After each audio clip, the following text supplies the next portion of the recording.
Hey friends, happy Thanksgiving week. We are approaching Thanksgiving. I hope that you all have a great week, a great Thanksgiving in whatever way, shape that looks like for 2020. It may look a little different, but just know that somebody's thankful for you, and that's me. I'm thankful that you're here. Thank you for watching. Thank you for hanging out with me.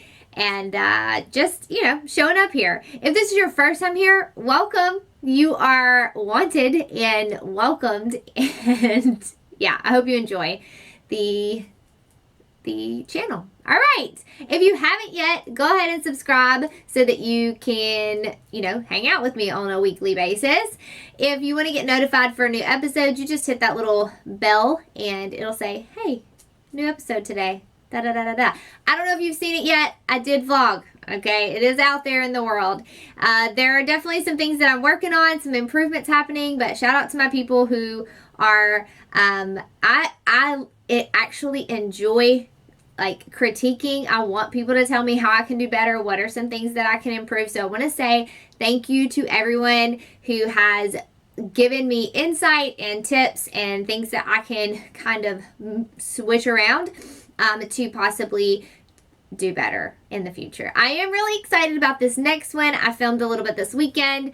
Tuesday, I have some exciting things going on, and I'll be filming that. Maybe I'll take you with me. I don't know about Thanksgiving. Let's be real. People are weird when it comes to being on camera, okay? So not everybody's real excited about being on camera. So we'll see. Maybe I'll take you and just keep myself only in the frame. Well, yeah. We'll see. Anyways, we're going to be talking about unity today. Most of us might say that we live in a world divided.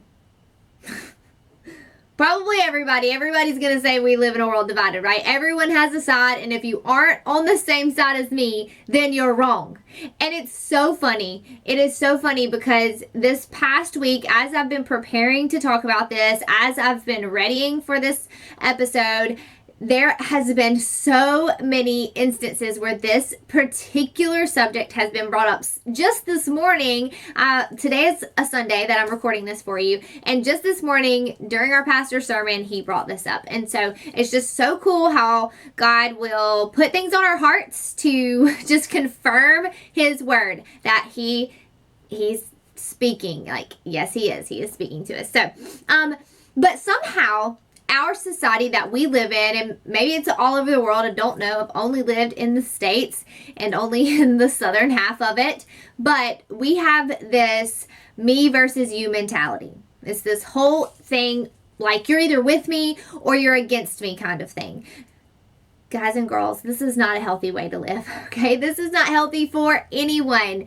And if you know me, I'm all about the healthiness and the wholeness and all the things that are good for you. So we, for whatever reason, think that if we don't agree on a subject, then we can't be friends.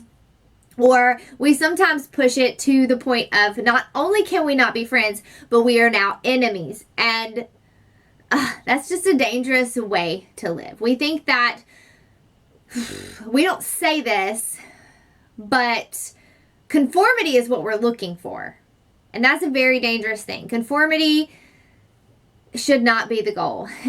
We want, but I think it's maybe an intrinsic thing where we want everybody to look the same as we do, to think the same as we do, to act as we do, and everything would just be fine and dandy if we all were the same. If everybody conformed to the way we think that things should be done. But guys, God did not create us all exactly the same. There's a reason that people think differently than you do. There are reasons that people do not act the way that you do, right? There are reasons that people find things, let's just take clothing, for instance. Not everybody's going to have the same style. Not everybody's going to dress the same way, right? Not everybody's going to do their hair the same way, and that is okay. We've got to learn to embrace the differences, okay?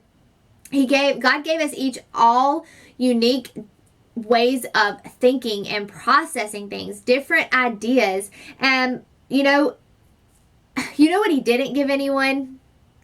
He didn't give anyone the gift of always being right. I just want to say that. I just want to say If you think you have the gift of always being right, you need to pray, because nobody is always right. Nobody's opinion is the only opinion that matters. The only person that walked this earth that had all of the answers, whose opinions were just trumped everybody else's, it would be Jesus. And that ain't us, friends. Nobody else on this earth can do what Jesus did or be who Jesus was. It ain't us. We are not going to be always right. Our opinion is not going to be the one that trumps everybody else's. Like, we cannot think that way. We've got to transition the way that we process our information. If we're always coming from the standpoint of, I'm always right, or I need to win, that is a very just toxic way of thinking. So if we consider ourselves believers and followers of Jesus, we must get out of this mindset that it's our way or the highway. Now, I know that there are times where you are going to feel that way. Feelings are fleeting. Feelings, you want to feel them. You want to pay attention to them. Don't ignore them.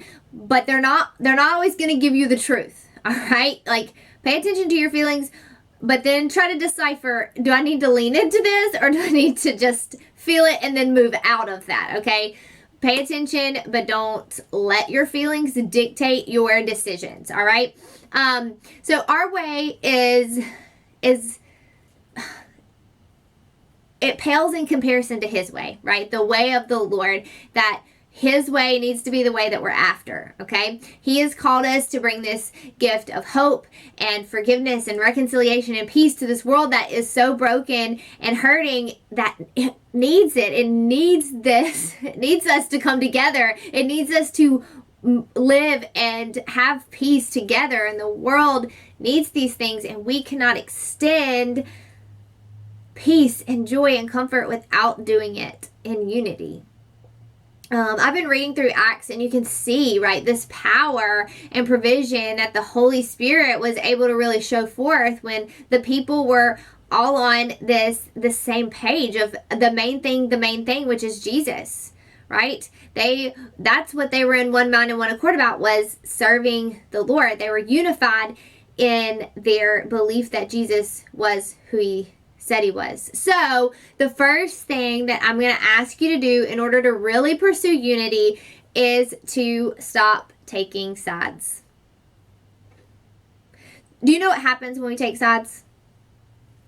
There's a line that is drawn, right? When you choose this side or that side, it causes division, right? There's a splitting off. There is a separation that happens when you choose sides.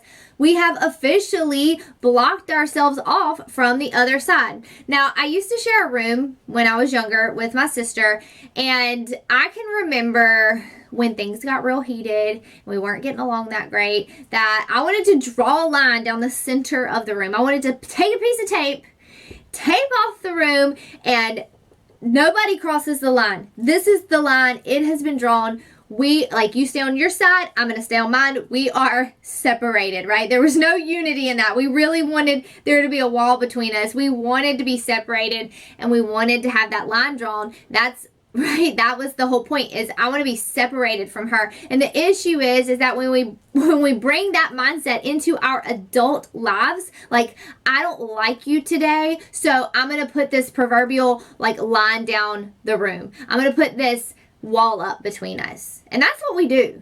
If I don't like what you've done, or the way that you think about this, or that you did this and that's not the way I would have done it, we want to immediately just be done with that person, or ignore that person, or put a wall up, right?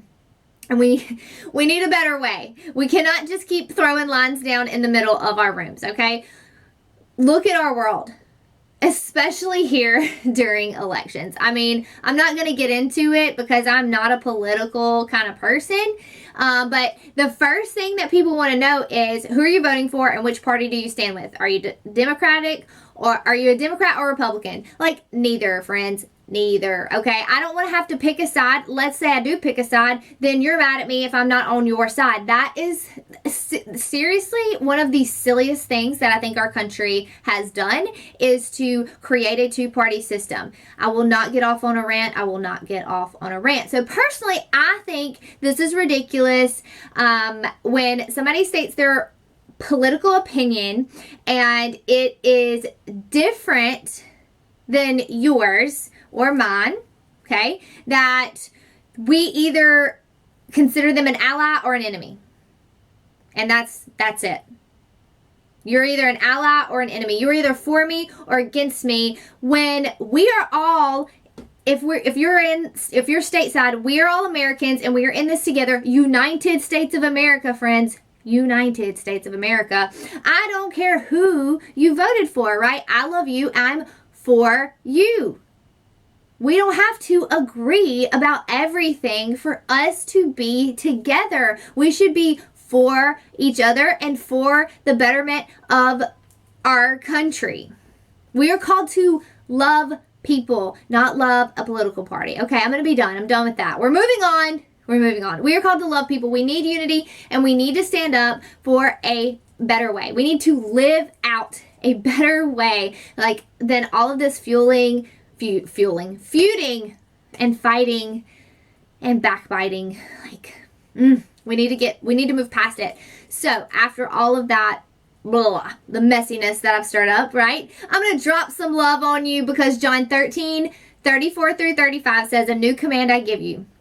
Love one another as I've loved you. So you must love one another. By this, everyone will know that you are my disciples if you love one another." I don't know if y'all picked up on this or not, but he literally said love one another 3 times in 2 verses.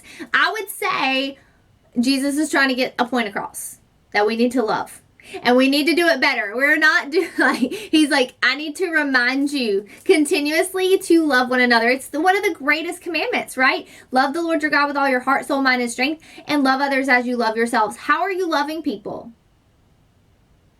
How are you loving people that didn't vote like you? How are you loving those who don't agree with you?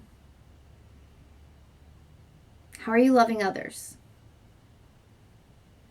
I'm sure we've all experienced strained relationships, uncomfortable conversations. Maybe you've even unfriended a few people on Facebook, whatever, because of the drama, because it can be a drama fest on Facebook. It can be. Now, let me say this, that there are those people that will take things overboard. There will be people who will push things too far, will want to shove their opinions down your throat, and they will see you as an enemy. There may be some people, like there will be just nonsensical things happening, and you may not be able to have conversations with them. You may not be able to have discussions with them about things, but you may not have, I'm not saying you have to be Facebook friends with them. I'm saying you can hit the unfollow button. You can do that, but we have to love them anyway. I'm not saying you have to be friends with everybody, but I am saying that the Lord's called us to love one another in spite of what is happening, in spite of their flaws or their misgivings or whatever it might be. So how do we love people? Okay, cool. God tells us to love one another. So how do I do that? How do I love people? Well, first, let's take inventory. Is the way that you treat and talk to or about people representing Jesus? I wish I had crickets playing right here. Insert crickets. I'm going to say it again. Okay. Is the way that you treat and talk to and about people representing Jesus?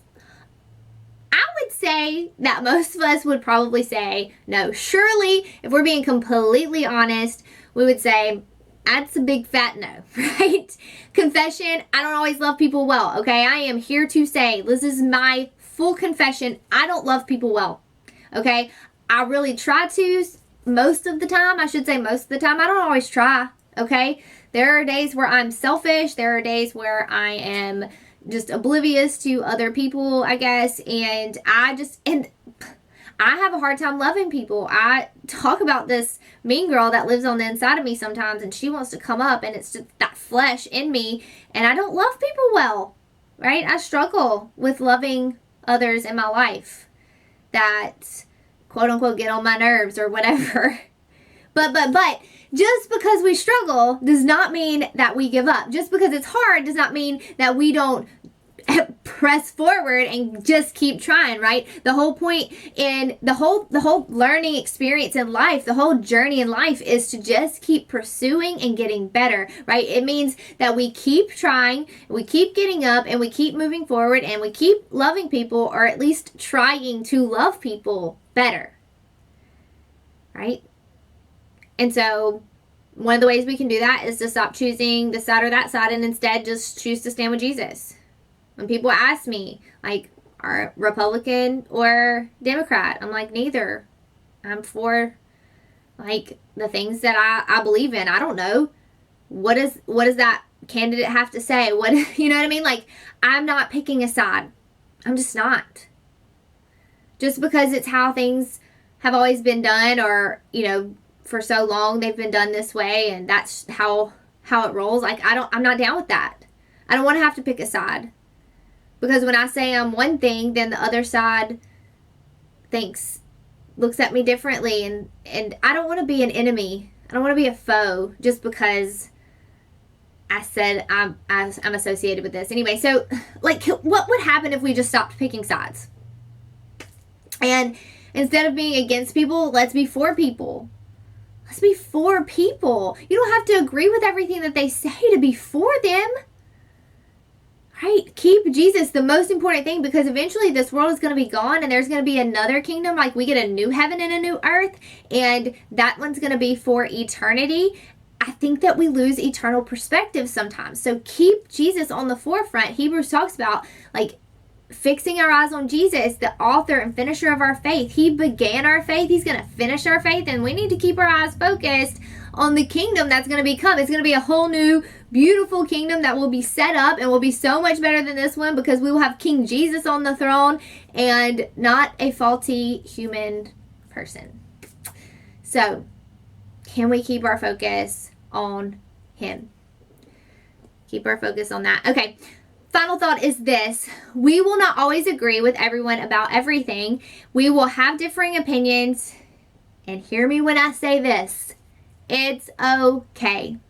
It's okay. It does not mean that they're your enemy just because they don't agree. We need diversity in our unity. Conformity does not equal unity. It just doesn't. Okay? Maybe you just agree to disagree about an issue. Rarely, if ever, has anyone been, quote unquote, won to one side or another through an argument. So stop fighting, I'm going to put you in a get along t-shirt. Okay? Y'all know what I'm talking about? Where you put two kids, it's the get along t-shirt, and they just have to walk around all day with each other. It's amazing. It's like basically living in a hug. You just have to hug it out the whole time in your t-shirt. Okay. Honestly, I have friends that we don't see eye to eye on every issue. Guess what? That's okay. I love my friends that I can have a conversation with and we can disagree and still be chill. It's amazing. It's amazing. No feelings are hurt. We don't agree. Cool. All right. We just don't agree on it. We move on. All right. So for all of you out there that feel like in every conversation that you have to be right, you need to, I shouldn't say you need, maybe spend some time with the Lord and ask him what's going on. Like, why do you feel like you have to be right in every conversation? I just feel like that's a very dangerous place to live, and very unhealthy for your relationships. Okay. All right, I'm going to move on. Thank God that he has given us all different gifts, talents, personalities, perspectives, and we are each and every one of us fearfully and wonderfully made, individually and uniquely. What would happen if we embraced one another's differences? Like, let's be for one another? Can we be excited? I mean, I see people all the time that do things that I would not do. Like, that's not for me, but they're killing it, right? They're living their best life. Be like, let's celebrate one another. Let's love one another well, friends. I hope that this encouraged you today. I hope that you can go out and love one another, that we can pursue unity, that we don't have to we don't have to be against one another anymore. Life would be boring if we were all exactly the same, if everyone agreed with everything, every opinion that we had. And here's the thing, it's not even about our opinions. It's not. When it all boils down to is that Jesus is king and he is coming back and we need to be ready. And that's what really matters. Everything else falls by the wayside. Like, let's keep Jesus at the forefront of what we're doing and how we're living our lives and how we're communicating and how we're conversating and how we're treating people. Fixing our eyes on Jesus and living in that place of unity. Because if we can love people well through our differences, do you not think that they would see Christ more clearly? All right, friends, that's all I've got for you today. Thank you so much for tuning in today, for hanging out with me. I hope it was a blessing to you. If you haven't yet, go ahead and subscribe so that you can be with me all the time. Not really all the time, but every time I have a video, you'll be in the loop. You'll be in the know. If you have any comments, questions, and concerns, leave them in the comments. I'm going to be able to talk really well one day. One of these days. I'm going to be just the most articulate person you've ever listened to. Jesus, help me. Okay. I'm thrilled for you to be here, honestly. If you know somebody who needs to hear what was said, make sure you share today's episode. And I will talk to you next time. Thanks for watching. See you then.